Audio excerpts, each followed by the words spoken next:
और पप्पू यादव जी जिसका नाम आप ले रही हैं, वो राजनीति में अब वो एक आईने में धुंधला एक धूल पड़े हुए व्यक्ति की तरह साबित होते जा रहे हैं। सम्राट जी जिनका नाम ही विराट है, जिनका व्यक्तित्व ही विराट है, उनकी पुलिस किसी को नहीं छोड़ेगी। सारे अपराधियों का पिंडदान होगा सम्राट जी के पुलिस के माध्यम से। परिजन तो बेखौफ घूम रहे हैं सर, 24 घंटे के अंदर दो लड़कियों की हत्याएं हो जाती है। कि जो तंत्र को भ्रष्ट करने का प्रयास करेगा उसको सम्राट जी की पुलिस नहीं छोड़ेगी।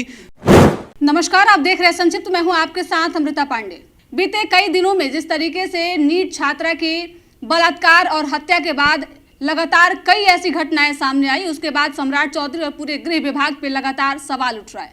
हमारे साथ बात करने के लिए भाजपा नेता राहुल आनंद है, इन्हीं से जानने का प्रयास करेंगे। बीते 48 घंटे घटना हुई, उसके 48 घंटे बाद तक आपके पार्टी के किसी भी बड़े नेता का बयान निकलकर सामने नहीं आया। खुद सम्राट चौधरी ने कुछ भी कहने से इनकार किया, उसके बाद उन्होंने बयान दिया। क्या लगता है गृह विभाग जो है वो सही तरीके से संभल नहीं रहा? देखिए, आपने जो प्रश्न किया है उसका उत्तर निश्चित रूप से आपको बहुत शानदार और ज़बरदस्त तरीके से मिलने वाला है और आने वाले भविष्य में ये तय भी हो जाएगा। और जहाँ तक वो छात्रा के साथ जो घटना घटा है, उस घटने की कड़ी निंदा होनी चाहिए और जो संवेदना प्रकट करनी हो, हमारे जो नेतागण हैं या हम सब आपके चैनल के माध्यम से उस परिवार के साथ उनके दुख में हम खड़े हैं। लेकिन यहाँ आपको इस चीज़ को बता दूं कि जिस तरह से घटना घटी और घटना को जिस तरह से लिपापोती करने का प्रयास प्रशासन के जिस अधिकारी ने भी करने का प्रयास किया हो, जिस अधिकारी ने भी करने का प्रयास किया हो, तो सम्राट चौधरी जी, माननीय गृह मंत्री जी ने इस बात को बिल्कुल स्पष्ट कर दिया है, एक भी दोषी बख्शे नहीं जाएंगे। और साथ ही साथ उन्होंने इस बात को भी स्पष्ट किया है और उनकी जो बॉडी लैंग्वेज है सम्राट चौधरी जी की, उस बॉडी लैंग्वेज के तहत उन्होंने बिल्कुल क्लियर कर दिया है कि आने वाला समय कैसा होने वाला है और निश्चिंत रहिए आप। देखिए, जब से सम्राट जी के पास गृह विभाग आया है तब से आपने देखा होगा कि लगातार एक्शन मोड पे सरकार है और उन सब लोगों की लिस्ट तैयार कर ली गई थी और उन्होंने ये भी कहा था कि जो भी माफिया हैं उनको ठंडा कर दिया जाएगा और माफियाओं को ठंडा करने के लिए लिस्ट भी बनाई गई। और इसके पहले जो मीडिया में चर्चा का एक विषय हुआ करता था अमृता जी, वो यही हुआ करता था कि लोग कहते थे कि इसमें माफियाओं के ऊपर तो कोई कार्रवाई नहीं हो रही है, अपराधी जो अपराध कर रहे हैं उनके ऊपर कार्रवाई हो रही है, तो माफिया कहाँ है? तो माफियाओं की भी लिस्ट तैयार हो गई, सुपुर्द भी किया गया, बुलडोजर एक्शन भी शुरू हुआ। उसके तहत लोगों ने अपील की, हाईकोर्ट में भी जाने का काम किया।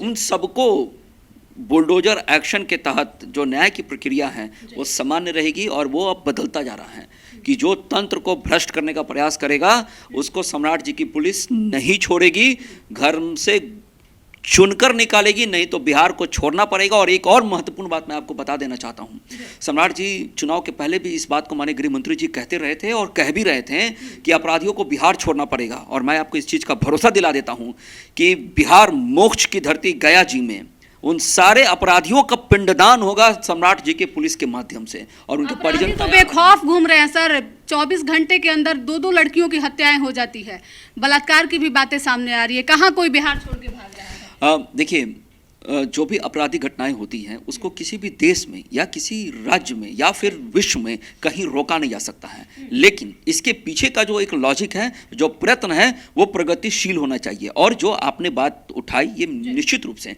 ये एक चर्चा का विषय होना चाहिए और कभी भी किसी भी जल्दीबाजी में पुलिस उस चीज़ को नहीं करती है ताकि आप कल के डेट में कटघरे में खड़े हो जाएं। पुलिस साक्ष्य के आधार पे काम करती है और आपको मैं बता दूं कि जो साक्ष्य जुटाने का काम किया जा रहा है, जो एसआईटी गठित की गई है और जो अपराधियों की बात आप कर रही हैं, अभी डीजीपी का एक बयान आया था, उस बयान में उन्होंने कहा था कि किस तरह से आपराधिक घटनाएं घटते जा रही है और उन्होंने एक नंबर दिए थे कि अपहरण की घटनाएं कैसे घट रही है, हत्या के मामला कैसे घट रहे हैं और साथ ही साथ जो यौन उत्पीड़न की जो बात की जा रही है वो मामलाएं कैसे घट रहे हैं। ये प्रत्यक्ष को प्रमाण की आवश्यकता नहीं है, ये प्रशासन के लोग दे रहे हैं।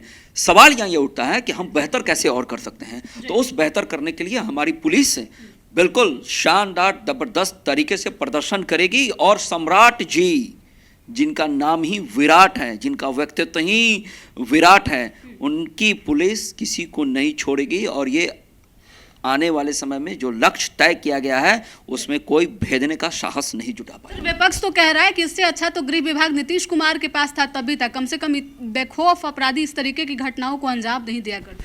देखिए, विपक्ष आज के समय में उस हालात में नहीं है कि सदन के अंदर अपनी जिम्मेदारी को तय कर सके। सड़क पर निकलकर हल्ला जरूर कर सकता है, क्योंकि आपने देखा होगा कि जब भी चुनाव हो रहे थे तो चुनाव के बाद जब सबसे ज्यादा विपक्ष को उसकी नेता की जरूरत पड़ी थी तो उनके नेता हनीमून मनाने चले गए थे, और पूरे जब एक अच्छे खासी छुट्टी मनाने के बाद जब आए तो वो एक्शन मोड में एक दिखाने का प्रयास किया जा रहा है। जो उनके सामने जो चुनौतियां हैं वो 3-4 तरीके से चुनौतियां मैं आपको गिना देता हूं। सबसे पहले तो एक परिवार में एकजुटता नहीं है, इसलिए वो आपस में बिखर गए। दूसरी, वो खुद भी अपनी शिक्षा की जो परिभाषा एक गठित करनी चाहिए थी, जब उनके माता पिता जी मुख्यमंत्री हुआ करते थे तो अपने परिवार में उस बच्चे को शिक्षा नहीं दे पाए, ये भी एक बात बताइए है। और तीसरा सबसे महत्वपूर्ण बात यह है कि जो राजनीति में जो स्वयं फेल होता जा रहा है उससे उम्मीद भी आप क्या कर सकती हैं कि वो सत्ता पक्ष को घेर भी सकेगा, क्योंकि सत्ता पक्ष चुनाव के बाद लगातार रिफॉर्म और परफॉर्म में चला है, और ये आने वाले समय में पता चलेगा। और जो सोशल मीडिया की बात कर लीजिए या फिर साथ ही साथ आप बात कर लीजिए, सरकार ने जो चीज़ों को स्पष्ट किया है, जिसका एक अखबार के माध्यम से भी चीज़ों को बिल्कुल स्पष्टता के साथ जनता के बीच में हर एक मानव के पास पहुंचाने का प्रयत्न किया जा रहा है, ये हमारी संवेदना है, ये हमारा पराक्रम है और यही हमारी पराकाष्ठा है। क्या कारण रहा कि कार्तिकेय शर्मा को 24 घंटे के अंदर अपने बयानों से बदलना पड़ा? पहले उन्होंने कहा कि किसी भी प्रकार की हिंसा नहीं है, रेप से साफ तौर पे उन्होंने इनकार कर दिया, कहा कि लड़की ने नींद की दवाई खा ली है। 24 घंटे के अंदर जब पोस्टमार्टम रिपोर्ट आई तब उन्हें कहना पड़ गया कि रेप से जो है वो इनकार नहीं किया जा सकता। आखिरकार इतने बड़े जिम्मेदार एक अफसर को अपने बयानों से बार बार बदलना क्यों पड़ रहा है? देखिए, कुछ दिन पहले सम्राट जी ने एक आदेश निकाला था जिसमें इस बात को कहा था कि किसी भी राजनीतिक व्यक्ति के बयान से या उनके प्रभाव से या उनके पैरवी से जो प्रशासन का जो व्यक्ति है, जो प्रशासनिक स्तर पे है, उसको प्रभावित नहीं होना है। ये सम्राट जी ने इस चीज़ को बिल्कुल स्पष्ट किया था।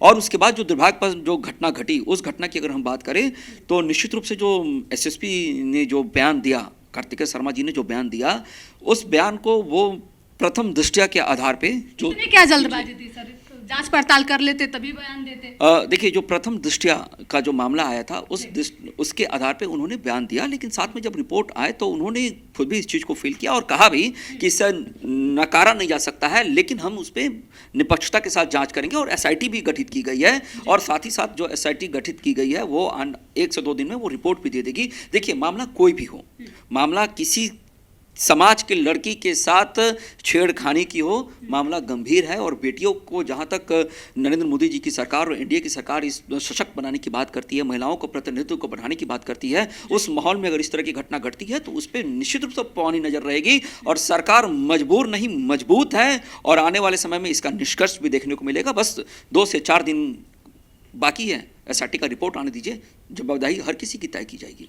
पप्पू यादव लगातार इस पे अपनी प्रतिक्रिया दे रहे हैं। उन्होंने आरोप लगाए हैं कि जो पटना में हॉस्टल चलती है, उन हॉस्टलों में जो है वो सेक्स रैकेट तमाम बातें वो कह रहे हैं। उसके बाद उन्होंने सफ़ेद पोश लोगों की भी बात कही है। तो क्या ऐसा माना जाए कि राजनीतिक पार्टी के लोग जो हैं, जो नेता हैं, वो उनकी भी इन्वॉल्वेंस इसमें हो सकती है सर? देखिए, कभी कोई जो व्यक्ति होता है उसको, और जो खास करके जनप्रतिनिधि हैं, उसको हल्का बयानबाजी नहीं करना चाहिए।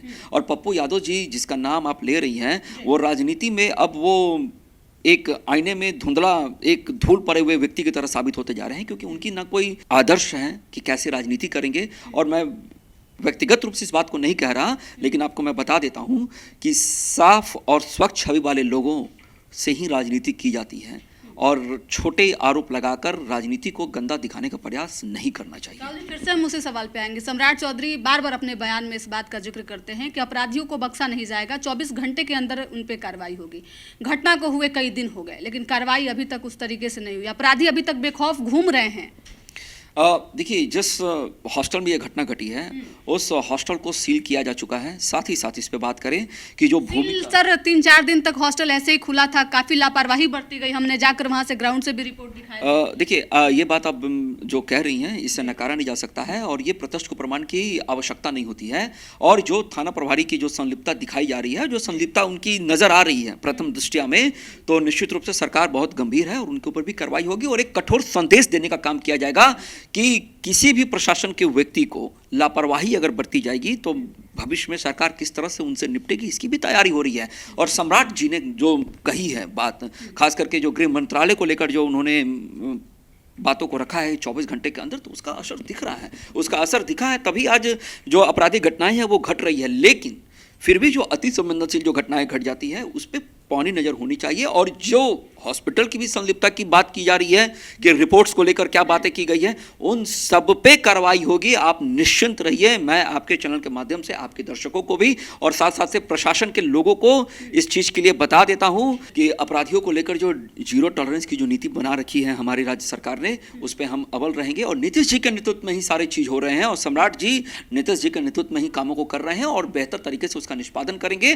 बस जो कुर्सी है, जो पावर है, वो थोड़ा सा बदला है, एक किसी खास व्यक्ति के पास भेजा गया है ताकि उसमें और निखारपन आए। जहाँ तक नीतीश जी ने बिहार के कारवां को आगे बढ़ाया और कानून की व्यवस्था को स्थापित किया और सुशासन की सरकार को लाया, उसमें जो चार चांद लगाने का काम है वो सम्राट जी कर रहे हैं और उसको करेंगे, बहुत मजबूती के साथ करेंगे।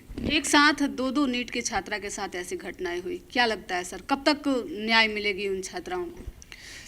देखिए, अगर ट्रैक रिकॉर्ड उठाकर देखा जाए पिछले 5 वर्षों में, तो ये ट्रैक रिकॉर्ड काफ़ी बेहतरीन तरीके से प्रदर्शन कर रहा है। और आप देख सकते हैं कि चाहे वो अपराध का मामला हो, चाहे वो हत्या का मामला हो, चाहे वो शारीरिक दुष्कर्म का मामला हो, इन सब में अगर हम बात करें तो सरकार ने पहले से, पुलिस प्रशासन ने उन लोगों को आरोप तय कर कर उनको सलाखों के पीछे भी भेजा है। इसके लिए मैं फिर आपको कहता हूँ कि प्रत्यक्ष को प्रमाण की आवश्यकता नहीं होती है और ये डाटा के आधार पर मैं इन सब चीज़ों को कह रहा हूँ।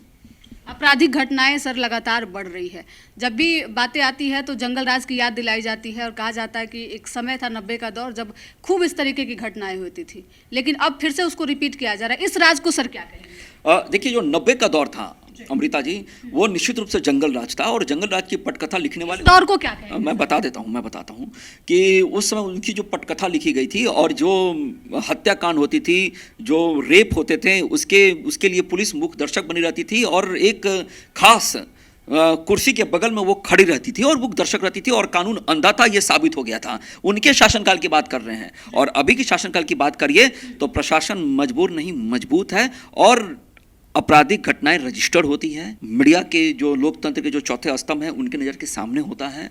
और तीसरी जो सबसे महत्वपूर्ण बात है, लोकतंत्र में जनता जो मालिक होती है, जनता के सामने सारी चीज़ों को रखा जाता है और उसके आधार पर सरकार निर्णय लेती है। और जो आपराधिक घटनाएं हैं जो घटती हैं, जो प्रशासन बिल्कुल उनको खुलेआम छूट दिया जा चुका है कि शूट करने के लिए, और शूट हो भी रहा है, शूट आउट किया जा रहा है। चाहे आप बेटा का संदर्भ उठा के देख लीजिए, आप पटना का संदर्भ उठा के देख लीजिए, आप बिहार के किसी भी इलाके में चले जाइए, पुलिस की गोलियां सिर्फ यहाँ बंदूक रखने के लिए नहीं, उसको चलाने के लिए दिया गया है, उसको देखने के लिए दिया गया है कि बिहार पुलिस के बंदूक में कहीं जंग तो नहीं लग गया है, उसको साफ करने की व्यवस्था कर दी गई है। सम्राट जी ने बिल्कुल एक्शन मोड में कह दिया गया है कि और 112 के लिए अलग भवन बनाने की बात की जा रही है। साथ ही साथ प्रशासन व्यवस्था को और कैसे हम मजबूत कर सकते हैं, कैसे आधुनिक बना सकते हैं, ये सारी चीजें कर दी गई है। और फिर मैं आपके चैनल के माध्यम से बिल्कुल स्पष्ट करता हूं उन अपराधियों को कि आने वाले समय में सम्राट जी की पुलिस